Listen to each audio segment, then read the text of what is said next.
Estimados docentes especialistas de estudios sociales en tercer ciclo y educación media, estamos comenzando la semana número 8, semana en la cual comenzaremos a estudiar la unidad número 4, que se refiere al militarismo y poder político en El Salvador, 1931-1979.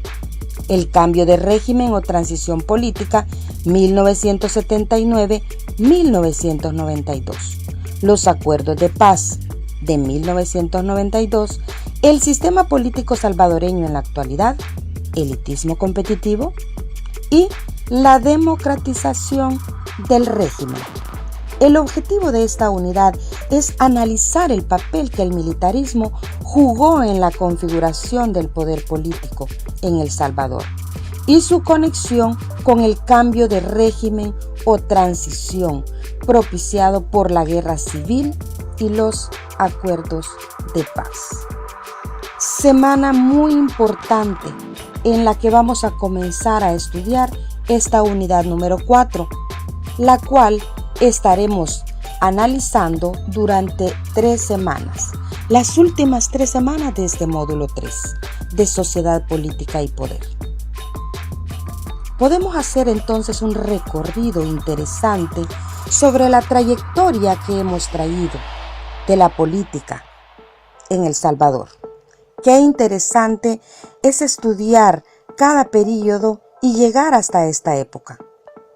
Hemos estado estudiando cómo el militarismo y el autoritarismo fueron las causas que orillaron a El Salvador a llegar a un conflicto armado, a una guerra civil en El Salvador, que comúnmente conocemos como la Guerra Civil del Salvador, al conflicto bélico interno ocurrido en el país centroamericano, El Salvador, en el que se enfrentaron el ejército gubernamental, la Fuerza Armada del Salvador FAES, en contra de las fuerzas insurgentes del Frente Farabundo Martí para la Liberación Nacional FMLN. El conflicto armado nunca fue declarado en forma oficial, pero se considera usualmente que se desarrolló entre 1980 y 1992, aunque el país vivió un ambiente de crisis política y social durante la década de 1970, un ambiente de crisis. El número de víctimas de esta confrontación armada ha sido calculado en 75,000 muertos, o más quizás aproximadamente. Este conflicto armado concluyó luego de un proceso de diálogo entre las partes, con la firma de un acuerdo de paz que permitió la desmovilización de las fuerzas guerrilleras y su incorporación a la vida política del país. No obstante, El Salvador ya había sufrido anteriormente al menos una guerra civil entre 1826 y 1829, cuando formaba parte de las Provincias Unidas del Centroamérica. Desde la independencia de España en 1821, el país vivió continuas crisis políticas, como hemos venido estudiando a lo largo de estas semanas en este módulo 3. En las 2 décadas que siguieron a este hecho, El Salvador intentó establecer una federación con las demás naciones centroamericanas. Tras el fracaso del proyecto federal, El Salvador promulgó su primera constitución como Estado unitario en 1841. En los años siguientes, el país vivió en un estado de constante inestabilidad política debido a la pugna entre liberales y conservadores. El triunfo definitivo de los liberales en 1871 propició una sucesión de gobiernos dirigidos por terratenientes, que ahora conocemos como la República Cafetalera. Durante esta época, en 1881 y 1882, el presidente Saldívar decretó la abolición de la propiedad comunal y ejidal, Los historiadores consideran que esta medida contribuyó a crear una concentración en la tenencia de la tierra, una de las causas de la guerra civil en el siglo XX. El conflicto armado. El 24 de marzo de 1980, el arzobispo de San Salvador, Monseñor Óscar Arnulfo Romero, fue asesinado durante la celebración de una misa en la capilla del Hospital Divina Providencia.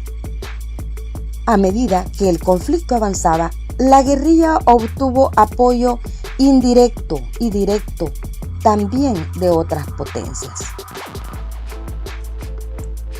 El gobierno, por su parte, movilizó al ejército y a la policía a fin de combatir a la insurgencia.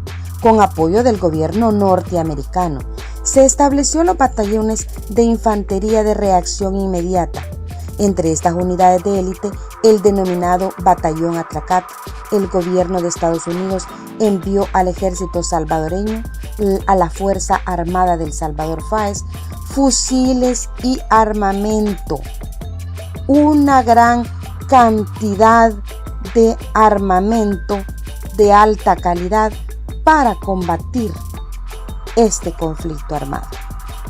En tanto, grupos de militares y policías al margen de la ley, con apoyo de empresarios y terratenientes, crearon los llamados escuadrones de la muerte, que se dedicaban a aterrorizar las zonas rurales y paupérrimas, de donde el FMLN obtenía su mayor apoyo.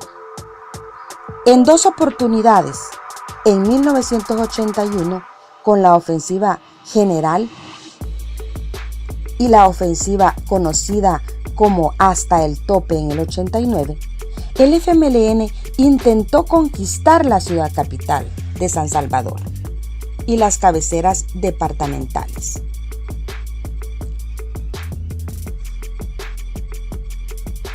Cuando el presidente de Estados Unidos, Ronald Reagan, tomó posesión del poder en el 81, presentó esta ofensiva, iniciada 3 semanas antes como una prueba del avance soviético en Latinoamérica.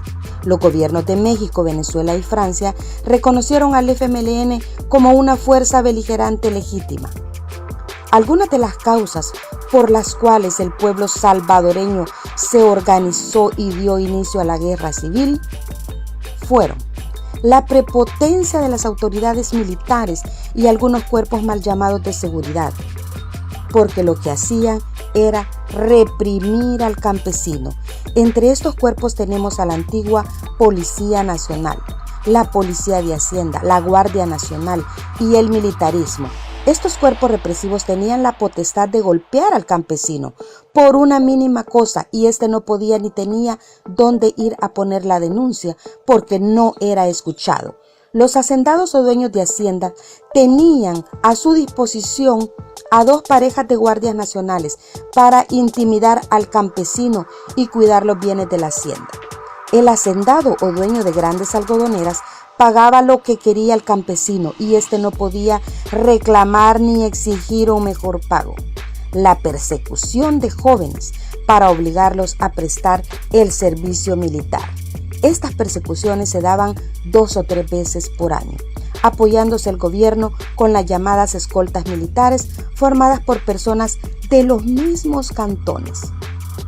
Otra causa fue la restricción de formación de sindicatos de trabajadores. La represión contra las clases trabajadoras que se manifestaban a través de protestas, siendo estas dispersadas con asesinatos y masacres de dichas clases organizadas. Efectos de la guerra civil fueron el resultado de una serie de problemas sociales que desataron el descontento de la población y la orillaron a buscar la solución de sus dificultades a través de un conflicto armado, durante el cual se dieron muchas violaciones a los derechos humanos y no se respondió a los reclamos del pueblo. Finalizado el enfrentamiento, el panorama no era alentador, ya que ahora se sumaban a las deficiencias de justicia e igualdad social. El devastador azote de la guerra y sus consecuencias siguen afectando a la población de una manera significativa y cuya solución no se divisa en un futuro cercano. Hasta la fecha no queda más en la población que el sentimiento de haber hecho el sacrificio más grande de todas sus vidas, sin haber obtenido el objetivo deseado. Los 12 años de guerra civil fueron muy duros para todos los salvadoreños, para el pueblo particularmente. Pero resulta necesario considerar y retomar estos sucesos que han marcado nuestra historia para aprender y buscar modificar el presente. Debemos aprender de esas lecciones pasadas, que debemos de retomar como lecciones aprendidas que puedan ser parte de una búsqueda en esta tan ansiada democracia, en esta tan ansiada igualdad social y respeto a los derechos humanos. En nuestra sociedad, lo más lamentable es que el tiempo que se vive sigue siendo muy difícil y pareciera que nunca se ha experimentado antes esta conflictividad social, ya que se están cometiendo básicamente los mismos errores que incitaron a los civiles a tomar las armas. Por tanto, es importante establecer que está latente esta problemática, que es importante que hagamos este recorrido histórico para proponer alternativas de solución, que nuestros estudiantes conozcan estos hechos del pasado, cómo la política se ha venido desarrollando y cómo hemos venido a terminar en la historia actualmente. Estimados docentes especialistas de estudios sociales, bienvenidos a la semana número 8.